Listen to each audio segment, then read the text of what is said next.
Hey everyone, thanks for being here. I'm super excited to share my parenting courses with you all on September 24th. I created these courses almost a year ago, January of 2020. I began this journey of creating parenting courses.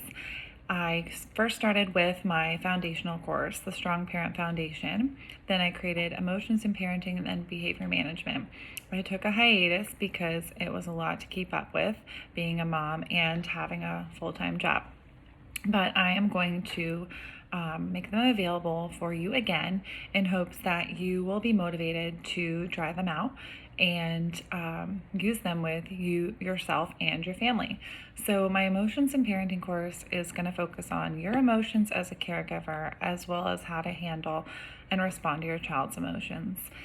And the behavior management course is going to focus on your behavior, but mostly your child's behavior and how to manage big behaviors, how to respond to them. So these courses are both super helpful. They're going to get the one side of the emotional side of our brain and then the decision-making side. So as a parent, we have a big job. We have to help manage our child's emotions and their behavior. Meanwhile, managing and controlling our own emotions and behaviors. So some parenting programs or some parents will focus mainly on one or the other and have a hard time, or they're uncomfortable with managing or responding to their child's emotions and their behavior. So some parents might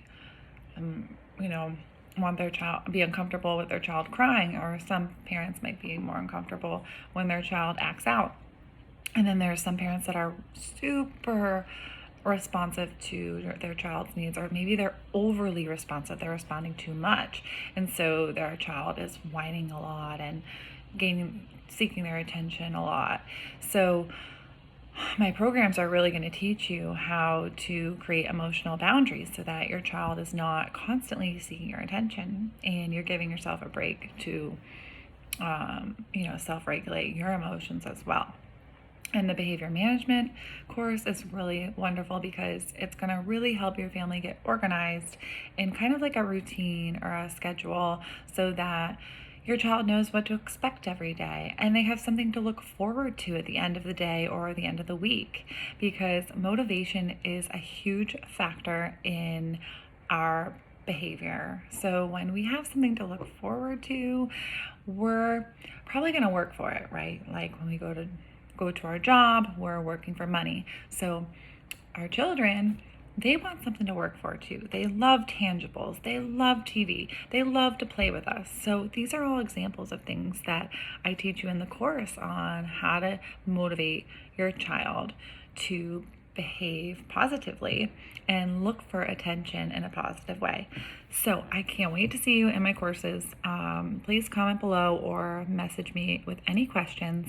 I'm also going to include a communication guide for caregivers, and this is going to be, it is developed by stages or phases of your child's development, because what we can expect from our child is going to change as they grow and they learn more, right? So we're going to start wanting to expect more from them as they get older, but we don't want to expect too much. So our language, it's really important to be sensitive to what words we're using. And when we're working with a toddler, for example, or talking to our toddler, and we want them to complete a task, and we say, go do this, or go clean up your toys. Well, they don't really know how to do that, so we might want to model to them. But there's also some language that we can use.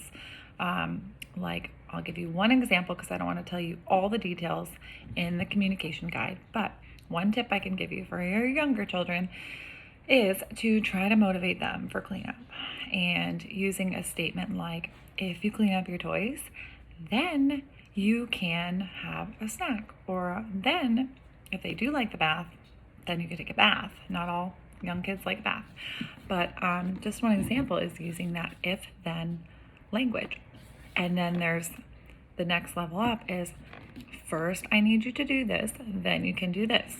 So these are really helpful, specific tools, specific language that you can use every day with your child. And they will learn that, okay, it is reinforcing when I help my caregiver.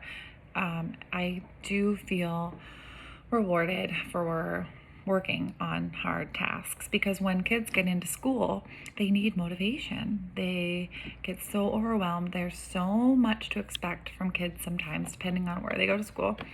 But it really does help children learn the importance of motivation and reinforcement, because when you're working, we're all working for money, right?